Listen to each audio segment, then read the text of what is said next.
नवनाथ आहे. आज रक्षाबंधन अर्थात राखी पौर्णिमा, भाऊ बहिणींचं अतूट प्रेम नातं सांगणारा हा सोहळा आणि आजच्या या पवित्र पारावर आपण या आढळनाथाच्या पावन तपोभूमीमध्ये स्वामी अरुणनाथगिरी महाराजांच्या सोबत आपल्याला हा योग आलाय. हे आपलं पूर्वजन्मीचं खूप मोठं सुकृत आहे. सद्गुरु सारिका आस्था पाठीराखा, इतरांचा लेखा कोण करे.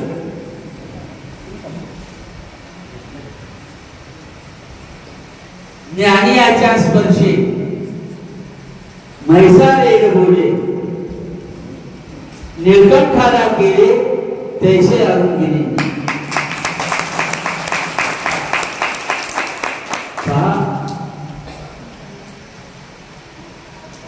37-38 वर्षापूर्वी कुणी अशी कल्पनाही केली नसेल की आपण या स्वर्गीय आनंद भूमीमध्ये असो म्हणून. त्यावेळेस एक 5 वर्षाचा मुलगा रांजणगाव येथे नरहरी जयंतीच्या निमित्ताने त्यांनी त्या बालयोग्याने सद्गुरु नारायणगिरी महाराजांचं कीर्तन ऐकलं. ध्रुव बाळ प्रल्हाद बाळाची कथा इतकी भावली की त्यांना सुद्धा असं वाटलं की आपण सुद्धा अशी काहीतरी भक्ती करावी, जेणेकरून आपल्याला सुद्धा ध्रुव बाळासारखं आढळपण मिळेल. ध्रुव बाळाला त्याच्या सावत्राईने त्याच्या बापाच्या मांडीवर खाली ओढलं होतं, म्हणून त्याला खूप वाईट वाटलं. तो जंगलात रडत रडत गेला. नारद मुनी सारखे, महर्षी नारद मुनी सारखे सद्गुरू त्यांना भेटले आणि त्यांच्या मार्गदर्शनाखाली ध्रुव बाळाला आढळपण मिळाला. आकाशामध्ये आज कुणाला माहित नसत बहुतेक काही लोकांना की ध्रुव बाळ हा तारा आकाशामध्ये आजही चमकतोय. तसंच आपल्याला सुद्धा काहीतरी लाभावं, आपण सुद्धा तसं काहीतरी कार्य करावं असं बाल आरुणगिरींना वाटलं. 5 वर्षाच्या त्यांनी हट्ट केला की मला तुम्हीच गुरु व्हा. महर्षी नारद मला आता गुरु भेटणारच नाही, परंतु जे स्वयंभू नारायणच आहे असे तुम्ही नारायणगिरी महाराज, तो तुम्ही माझे गुरु व्हा. पण त्यावेळेस महाराजांनी सांगितलं की इतक्या लहान वयातल्या मुलांना आमच्या गुरुकुलामध्ये अजून सोय नाही तशी शिकवायची, परंतु बाळ आता पुढे. महाराजांना दया आली आणि 8 वर्षाचे अरुणगिरी महाराज त्यांनी दीक्षा दिली. 12 वर्ष अरुणगिरी महाराजांनी सद्गुरु नारायणगिरी महाराजांची मनोभावे दृढ सेवा केली. त्यांच्याच आदेशावरून 5 वर्ष उत्तर भारत हिमालयाची सुद्धा प्रदक्षिणा केली, हिमालयाचा सुद्धा प्रवास केला आणि 5 त्यानंतर आल्यानंतर भारत भ्रमण केल्यानंतर स्वामींनी आपल्या नारायणगिरी महाराजांनी स्वामींना भामाटाण इथे मुठे वस्तीवर मंदिराची पूजा अर्चा करण्याकरता पाठवलं. जनार्दन राजाराम मोठे बाबांच्या वस्ती पूजा अर्चा झाली. म्हणजे बाकीच्या वेळेस बाल अरुणगिरी महाराज या ठिकाणी यायचे. या ठिकाणी त्यावेळेस सगळं काट्याचं वन होतं, काटेरी झाडं होते आणि एक निंबाचं मोठं झाड, त्याच्या खाली राम आश्रमची शिळा होती. हे बाकीचं मी आता जास्त बोलणारच नाही कारण वेळ फार कमी आहे. तर त्या शिळेजवळ त्यांनी तपश्चर्या तप साधना करत बसायचे महाराज. तर त्यावेळेस त्यांचे गुरुबंधू आणि इतर लोक हसायचे की तुम्ही एवढं दृढ निश्चयाने किंवा भक्तिभावाने तुम्ही नारायणगिरी महाराजांची सेवा केली आणि तुम्हाला काय दिलं त्यांनी? काटोवन काट्याचं वन दिलं, दुसऱ्यांना पाच मोठमोठे आश्रम दिले. त्यावेळेस महाराजांचा विश्वास होता की मला जे गुरु करतील ते योग्यच करतील. आणि पहा, शेकडो नाही, हजारो नाही, तर असे कितीतरी युग विटून गेले. त्या युगाचं हे देवस्थान, हे आश्रम रामाच्या आश्रमीची शिळा या ठिकाणी त्रेता युगात तयार झाली. आणि त्याच शिळेवर, राम आश्रमच्या शिळेवर हजारो वर्षापूर्वी कलियुगामध्ये माणिक नावाच्या शेतकऱ्याने गुरुच्या सांगण्यावरून, सद्गुरु गोरक्षनाथाच्या सांगण्यावरून 12 वर्षे बिगर अन्न पाण्याविना तपश्चर्या केली. आणि असं हे आढळ स्थान की जे युगानुयुगाचं राम होतं, हजारो शेकडो वर्षाचं नव्हतं, असं आढळ स्थान त्यांना युगायुगाचं जुनं स्थान महाराजांना त्यांनी गुरुंनी बहाल केलं. तर अशी गुरुचा महिमा आहे. मी शेकडो वर्ष मैल लांब राहणारा, परंतु मला इथं बोलवण्याचं नियोजन नियतीचं होतं. माझ्या हातून महाराजांनी अडभंगनाथाची सेवा करून घेतली ग्रंथ रूपाने. मलाही लोक विचारतात तुम्हाला काय दिलं? अडभंगनाथाचं हे जागृत स्थान आहे, तुम्हाला काय दिलं? अहो मला काय नाही दिलं. शिवभक्त माझे साई बापू महाराज अडभंगनाथासारखे पवित्र ठिकाण जुनं आणि नारायणगिरी महाराजांसारख्यांची सद्गुरूंची कृपा माझ्यावर, स्वामी अरुणागिरी महाराजांनी, मी आता मगाशीच बोललो की ज्ञानी आयच्या स्पर्शे म्हैसा रेड बोले, रेडा म्हैसा वेद बोले, निळकंठाशी केले तैसे अरुणगिरींनी. तर मला मी एक असा अडभंगच होतो. माझा स्वभाव खूप रागीट होता, परंतु महाराजांच्या सानिध्यात आलो आणि त्यांनी मला काय दिलं की ग्रंथ लिखाण माझ्यातलं त्यांनी काही जे ओळखले असते. आणि ग्रंथ लिखाण असं दिलं की या देवस्थानचं लिखाण सर्वात प्रथम त्यांनी माझ्या हातून केलं. जसं वाल्मिकींनी रामायण अगोदर लिहिलं, सर्वप्रथम रामायण लिहिलं वाल्मिकींनी, तसंच महाराजांनी माझ्या हातून हे मोठं कार्य करून घेतलं. आणि मला वाल्मिकांच्या गायनेला बसवलं, रागेत बसवलं. आणि माझंच नाही, माझ्या जीवनात धन्य झालं, माझ्या तर्काशी मुळाचं सुद्धा धन्य झालं. धन्यवाद, धन्य झालो. आणि आज महाराजांनी आज जे आता प्रकाशन सोहळा झाला, तर तो प्रकाशन सोहळा ते संक्षिप्त नवनाथ गाथा त्यांनी माझ्याकडून लिहून घेतली. एक 1213 ओव्याचा ग्रंथ आहे. आणि त्याच्याही पेक्षा लहान लोकांना वेळ नाही म्हणून त्यांनी आणखी 108 ओव्यामध्ये संपूर्ण 7600 ओव्याच्या ग्रंथाचं सार माझ्याकडून त्यांनी ती शक्ती, तर त्यांनी एवढं मोठं पद मला दिलं, माझा उद्धार केला.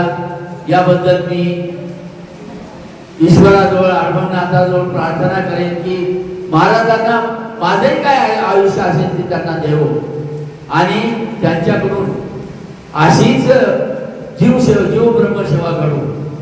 आता मला असं वाटतं की मी माझं कार्य पूर्ण झालेलं असावं, कारण माझं आता 85 वर्ष वय. म्हणून मी मृत्यूला आवाहन करतो, मृत्यूला विनंती करतो की खुशाल ये तू मरणा आता, खुशाल ये तू मरणा आता, करीन स्वागत जाता जाता, अंतक्षणी परी करू त्यागिता, अडभंगाचे नाम गाऊ दे, अडभंगाचे नाम गाऊ दे. आदे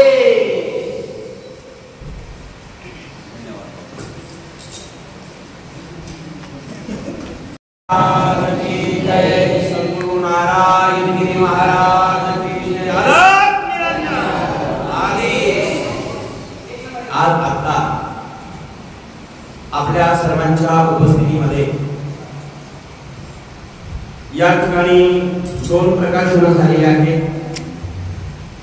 एक ग्रंथ असा आहे की संक्षिप्त नवनाथ पारायण गाथा, ही आपल्यापुढे सर्वांच्या पुढे आलेली आहे.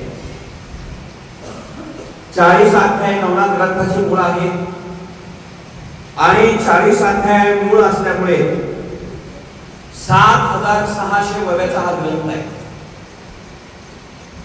आपल्याला 7600 वव्या वाचायच्या असेल तर किमान 7-8 दिवस लागतात. 7 दिवस 8 दिवस 9 दिवस. परंतु काही माणसाला गुडघ्याने बसता येत नाही, मणक्याचा त्रास होतो, कमराचा त्रास होतो आणि म्हणून तो लोकांचा त्रास विचारात घेऊन माझ्या मनामध्ये एक भावना निर्माण झाली की आपण नवनाथावरती बातमी तयार करावं. पण हे झालं नंतरच. त्याच्या आधी कथा अशी आहे, नेवासा तालुक्यामध्ये शिरेगाव म्हणून आहे. त्या शिरेगाव मध्ये कालिकनाथाची मूर्ती प्राप्तप्रतिष्ठा होती आणि रमेशगिरी महाराजांकडे भाविक मंडळी गेले. ती मूर्ती जी आहे शिरेगावला दिलेली पाटेकर साहेब आणि त्यांचे समस्त शिरेगावचे मंडळी, पाटकर साहेब. कानिकनाथाची मूर्ती कानिकनाथ महाराजांचे भक्त असणारे रमेशगिरी महाराज कोपरगाव भेट त्यांनी त्या मंदिराला अर्पण केले. संकल्प असा होता की त्या ठिकाणी नवनाथ पारायण करून नवनाथ संगीत कथा व्हावी, असा संकल्प त्यांचा होता. परिणाम असा झाला की त्या ठिकाणी समाधान महाराज शर्मा म्हणून एक मोठी व्यक्ती आज कथाकार कीर्तनकार आहेत आणि त्यांच्या त्या तारीख त्यांना 1 वर्षापूर्वी दिली कथा आहे म्हणून. पण समाधान महाराज शर्मानी कथा लिहून घेतली, पण कथा भागवत आहे की रामायण आहे विचारलंच नाही. 1 महिना राहिला, पत्रिका छापायला लोक गेले, म्हटले नवनाथ कथा आहे महाराज सांगा ना. आणि पाटेकर साहेब त्यांचे बंधू आणि गावकरी गेले, महाराज नवनाथ कथेचा काही मजकूर असेल तर सांगा. त्यावेळेस त्यांच्या अंगामध्ये नाथांचा संचार होता बंधूंच्या. आणि समाधान महाराज म्हणजे कथा कोणती आहे, भागवत आहे रामायण. ते म्हणजे रामायण नाही भागवतही नाही. म्हणजे मग संगीत नवनाथ कथा आहे. आणि हे पाटकर साहेबांचे बंधू यांच्या अंगात संचार आहे, वडिलापासून आजोबापासून ही परंपरा आहे घरामध्ये. त्याला साक्षीदार आमचे जाधव महाराज. भस्मदीला अनेक लोक लपून येत होता. नेवासा तालुका शिरेगाव म्हणून गाव आहे आणि त्यांच्या हाताने भस्मदीला कपून यायचा. ते म्हटले नवनाथ कथा करायची आहे. समाधान महाराज उठले आणि जे पाटकर साहेबांचे बंधू महाराज होते त्यांच्याकडे गेले, साष्टांग नमस्कार केला. ते म्हटले मी तुम्हालाच वंदन करतो, माझ्याकडून ही नवयोगेश्वराची कथा होणार नाही. याला कोणीतरी एक साधू महात्मा तुम्ही शोधा, मी प्रपंच काय माझ्याकडून होणार नाही. परिणाम असा झाला, ते लोक परत आले आणि परत आल्यानंतर महाराज भास्कर त्याकडे रमेशगिरी बाबांकडे गेले कोपरगावला. ते म्हणजे महाराज समाधान महाराजांना तारीख दिली होती पण नाही म्हणाले. आता तारीख दिलेली आहे पण ते नाही म्हणले, अचानक बदल होईल. मग आता काय करायचंय, तारीख तर स्थगित केली. रमेशगिरी महाराज म्हणले तुम्ही जा अरुणनाथ संस्थांना नारुगिरी महाराजांना विनंती करा, कारण नाथ परंपरेच्या काळावर संन्यासी महात्मा आता अरुणगिरी महाराजच आहे, बाकीच्या मार्गावर कोणी नाही. हे सगळे मंडळी 50-60 गाड्या घेऊन माझ्या आपल्या या मंदिरात आले. अरुणनाथ महाराज तुमची कथा पाहिजे. मी म्हटलं देऊन टाकू, मी तरी नाही कथा कीर्तनाचा जन्म झाला, घेऊन टाका. किती तारीख आहे म्हणजे महाराज 1 महिना राहिली, तारीख द्या. मी म्हटलं दखल केली, द्या तारीख ठरली, सगळं झालं. म्हटलं कथा कशाची, ते म्हणजे नवनाथाची. म्हटलं जमणार नाही बाबा, रामायण असेल तर मी करेल, भागवत असेल करेल, संत चरित्र करेल, अन्य ग्रंथाचं मी अध्ययन केलेलं आहे. पण नवनाथ कथा करायची असेल तर त्या ठिकाणी भागवत करायचं असेल तर श्लोक आहेत, रामायण करायचं असेल चौपाया आहेत, कीर्तन करायचं असेल तर अभंग आहेत, आणि प्रवचन करायचं असेल तर कितीचे श्लोक आहेत. पण नवनाथ कथा करायची असेल तर ते गायचं काय. श्लोक गायचं काय, कसं गायचं, तयार संगीत कसं करायचं, नाही करणार म्हणतात. मग ते स्थगित झालं. पुन्हा ते लोक आता हतबल झाले, काय करावा, तारीख काढलेली आहे, किती ठरलेले आहे, मूर्ती प्रतिष्ठेचं मुहूर्त काढलेला आहे, मूर्ती रमेशगिरी बाबांनी दिलेली आहे. ध्यानात ठेवा, एक संन्यासी महात्मा जनार्दन स्वामीचे शिष्य आहे रमेशगिरी महाराज, म्हणजे कोपरगाव पेठाचे मठाधिपती, त्यांनी ती मूर्ती दिलेली आहे. आणि समस्त गावकरी मंडळी एकजुटीने फार भव्य कार्यक्रमाच्या तयारीत आहे. पुन्हा गुरुवारी भास्करगिरी बाबांकडे गेले देवगडला. ते म्हणले, महाराज अशा अशा प्रकारे ही कथा आम्हाला नवनाथाची करायची, तुम्ही एखादा शिष्य द्या. ते म्हणले, बाबा रामायणाला देऊ शकेल, भागवताला देऊ शकेल, पण नवनाथ कथेला कोणीच नाही. म्हणले, अरुणगिरी महाराजांकडे जा. ते म्हणले, आम्ही तिथूनच आलो. ते नाही म्हटले. ते म्हणले, माझं नाव सांगा. आणि पुन्हा बाबांनी त्यांनी माझ्याकडे पाठवलं, रमेशगिरी बाबांनी पाठवलं. आता हे दोन्ही संत आपल्या भागातले गुरुवरी आहेत, महान संत आहेत. मी विचार केला, आता करायचं काय. जर रमेशगिरी बाबा आणि भास्करगिरी बाबाची इच्छा असेल तर हा आदेश या दोघांचा नसून माझ्या नारायणगिरी बाबांचाच आहे अशी मनात भावना निर्माण झाली. आणि मग मात्र ठीक आहे म्हटलं, करून टाकू, जा. 1 महिना आहे ना, जा कथा करून टाकू. आता चिंतनाला बसलो नाथांची शिळेपुढे. नवनाथ कथा तर ठरली आणि नवनाथ ग्रंथाचा अध्ययन मी बालवयामध्ये 3 ते 4 वर्षापासून करत होतो. माझ्या आईचे वडील शामराव बाबा जगताप पाटील, त्यांनी नवनाथांची साधना मला काही लहानपणी गोळशेठ विनायकाचे मंत्र शिकवले होते. बांगडी सामसूम झाली की कपिला गायचं, गायला उठवायचं, शेण घ्यायचं. आता इथे चायनाला चालू मी मोबाईल नाही सांगू शकत. त्या गोष्टी काही आजोबांनी शिकवलेला मला सरला भेटला यायच्या आधी बाबूजी, त्यावेळेस म्हणजे भेटात यायच्या आधी आजोबा आईचे वडील सायगाव गोपाळवाडी म्हणून गंगापूर तालुक्यात गाव आहे, आज आमचे टेमकर साहेब तिथून आलेले. त्या गोपाळवाडीतनं आजोबांनी मला काही ते ज्ञान दिलं होतं.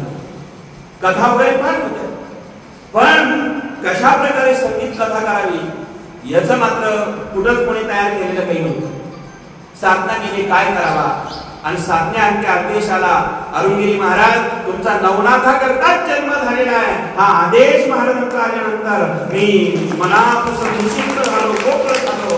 आणि त्याच दिवशी सायंकाळी 5:07 मी निळकंठराव तरकाशे बाबूजीला फोन केला. ते आता इथे उपस्थित, त्यांचे टायमिंग वगैरे ध्यानात ऐकणे माहित नाही. दिवसभर घडलेली घटना, मनात झालेला गोंधळ, आजोबाची स्मरण आठवण झाली आणि बाबूजीला आठवण केली. बाबूजींना या ठिकाणी या आठवण केली आणि आठवण केल्यानंतर मायबाप बाबूजींना विनंती केली की बाबूजी आपल्याला एक असा ग्रंथ लिहायचा आहे, संगीत कथा लिहायची आहे. नवनाथ ग्रंथाच्या 40 अध्यायावरती आपल्याला गोविंद आणि यमकामध्ये संगीत कथा लिखाण करायचे. पण महिना मात्र एकच राहिला. त्यातलं मी लहानपणी केलेला अध्ययन पण आता माझं विस्मरण होत चाललं. पूर्ण वयाच्या 3-4 वर्षात, 5 वर्षात, 6 वर्षात तुम्ही काय देणार ठेवणार आहात. मला आता त्याचं करावं लागेल. बाबूजी त्या गोष्टी नाही बोलतो, फक्त संगीताविषयी बोलतो. ते आज मी बोलतोय तुम्हाला अंतकरणातल्या भावना. बाबूजीला म्हटलं 1 महिना बाकी आहे, आपल्याला नवीन लिखाण करावं लागेल. बाबूजी म्हणले महाराज आपल्याला 4-5 महिने तरी पाहिजे किंवा 6 महिने, कारण 40 अध्याय नवनाथ ग्रंथ 40 अध्याय 7600 गोव्या, त्याचा अर्थ काढून लिखाण करायची कोण वेळ नाही. बाबूजी म्हणलं काही करा, मी तारीख दिली त्यांच्या समोर आहे. तारीख दिली, फायनल झालं, तुम्ही काय करायचं ते करा, लिखाण सुरू केलं पाहिजे. आता परिणाम असा, बाबूजी म्हणले करतो.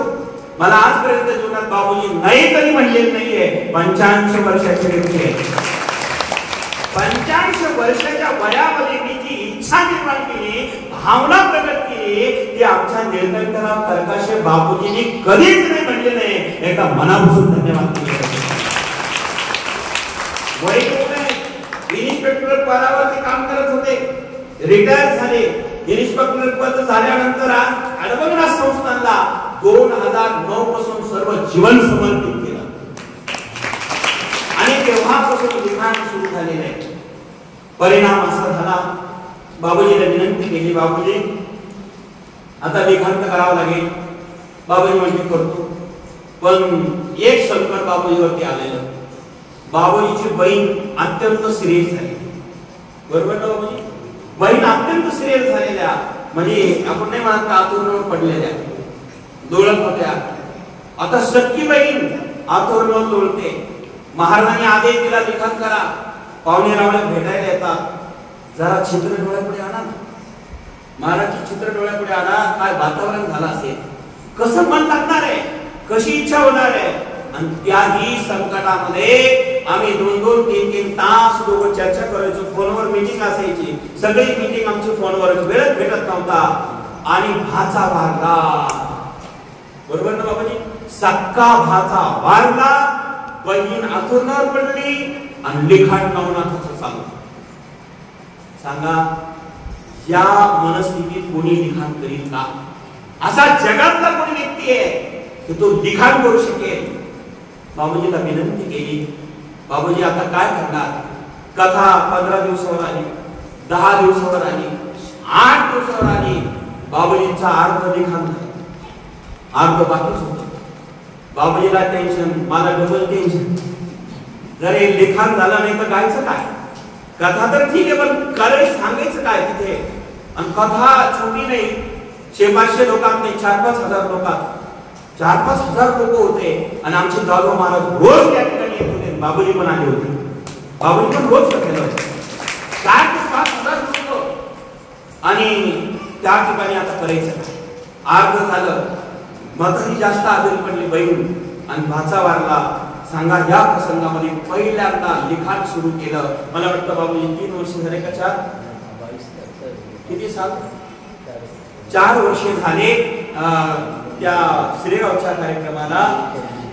आणि आता ते पण अवघड आहे, म्हणजे बाबूजीच्या मंडळी म्हणजे आमच्या मातोश्री त्या पडल्या, त्यांचे हाडं मोडले.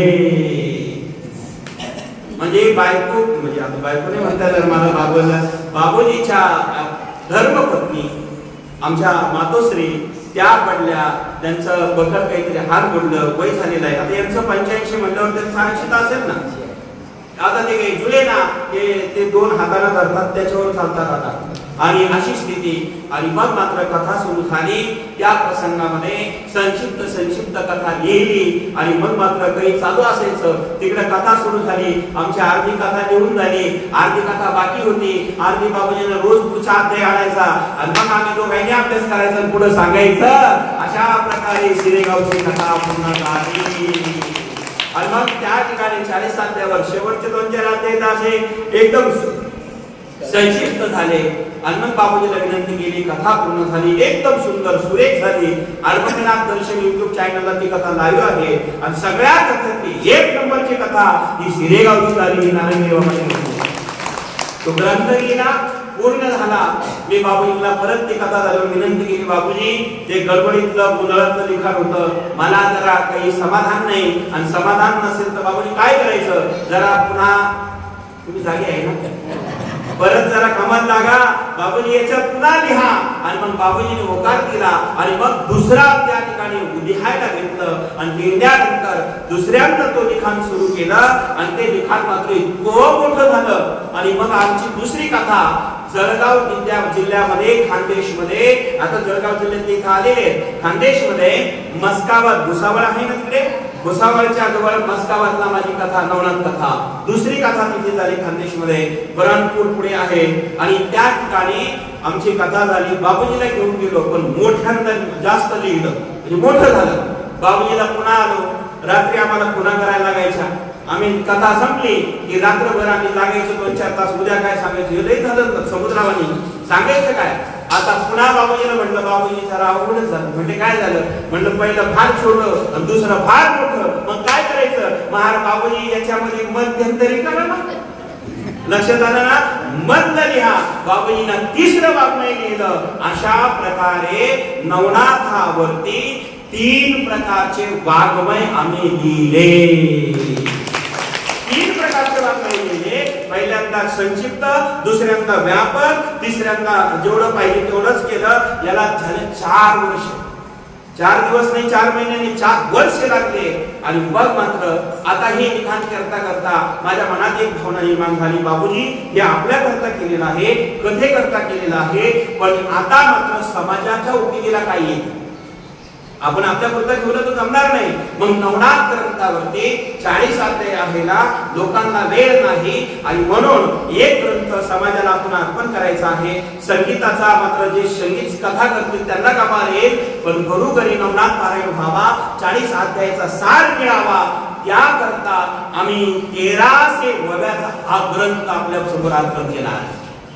1300 वव्याचा हा 3 दिवसात पारायण होईल आणि एकाही दिवसात पारायण होईल. अध्याय याच्यात 40च आहे, 1300 वव्या आहेत आणि 1300 वव्याची ही संक्षिप्त नवनाथ गाथा आता या श्रावण महिन्यामध्ये या ठिकाणी 15 ऑगस्ट रोजी महापर्व आहे गोकुळ अष्टमीचा अडवंगनाथ संस्थानच्या दरबारामध्ये सामुदायिक पारायण सकाळी 9ला सुरू होणार आहे. एक दिवशी आहे.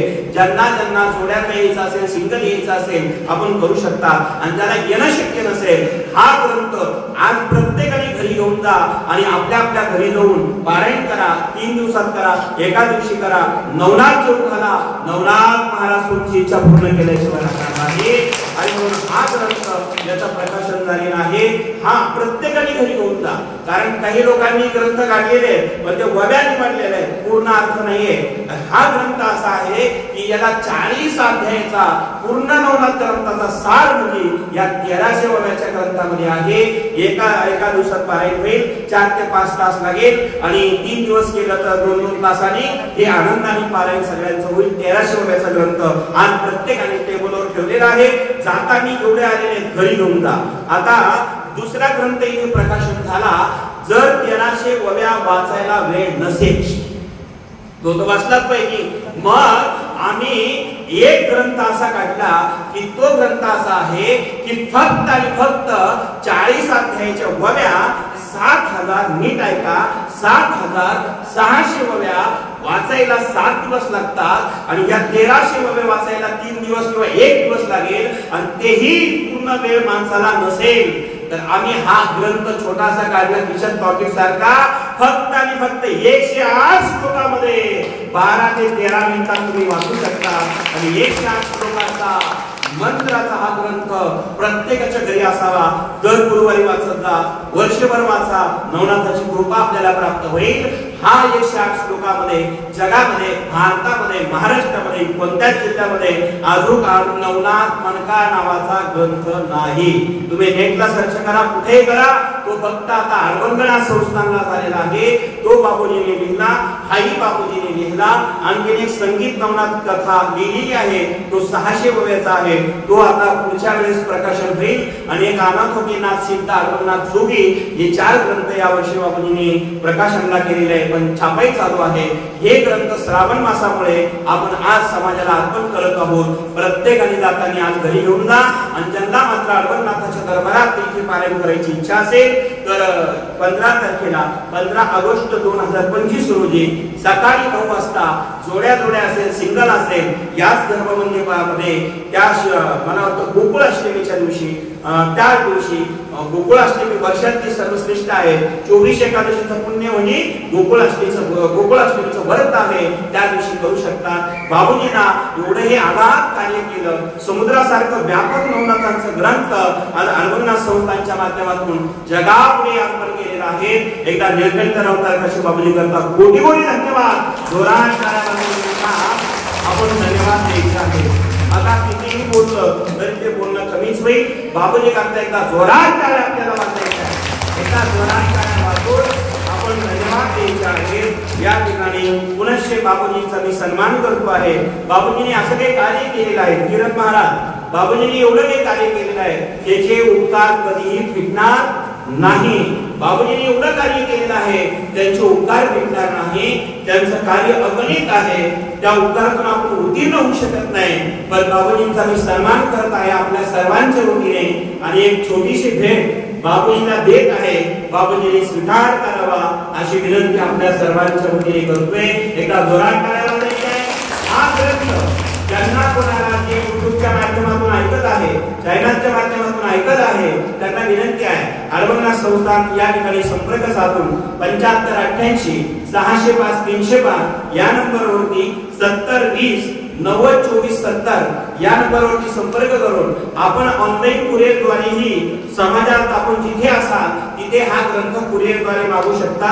आपण ज्यांना पाहिजे त्यांनी हा संचित नवनाथ गाथा पाहुणेरावच्या थ्रू असेल किंवा कुरिअरद्वारे असेल किंवा मंदिरात येऊन आपण या ठिकाणी हा ग्रंथ घेऊ शकता. पुनश्य आमच्या निलकंठराव तरकाशे बापूजींनी 85 वर्षाच्या वयात एक कार्य पूर्ण केल्याबद्दल एकदा जोरात टाळ्या वाजवून त्यांचा सन्मान करतो आहे. बापूजींनी स्वीकार करावा विनंती.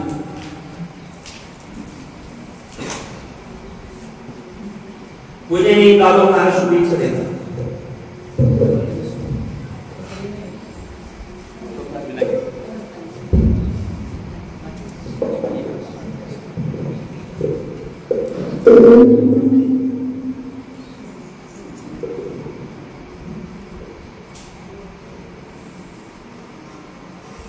ओम चैतन्य रघुनाथाय नमः. सद्गुरु नारायणगिरी महाराज की जय.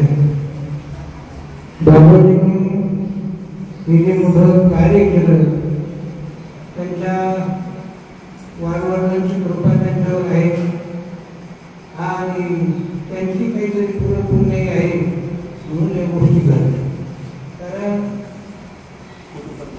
नवनारायण नवनारायणांचे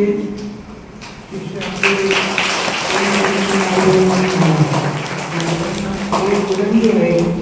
अशा चिरंजीवनाथांचं चरित्र त्यांचं आपण घडलं म्हणजे बाबाजी सुद्धा चिरंजीव झाले त्याच्यामध्ये काही शंका नाही.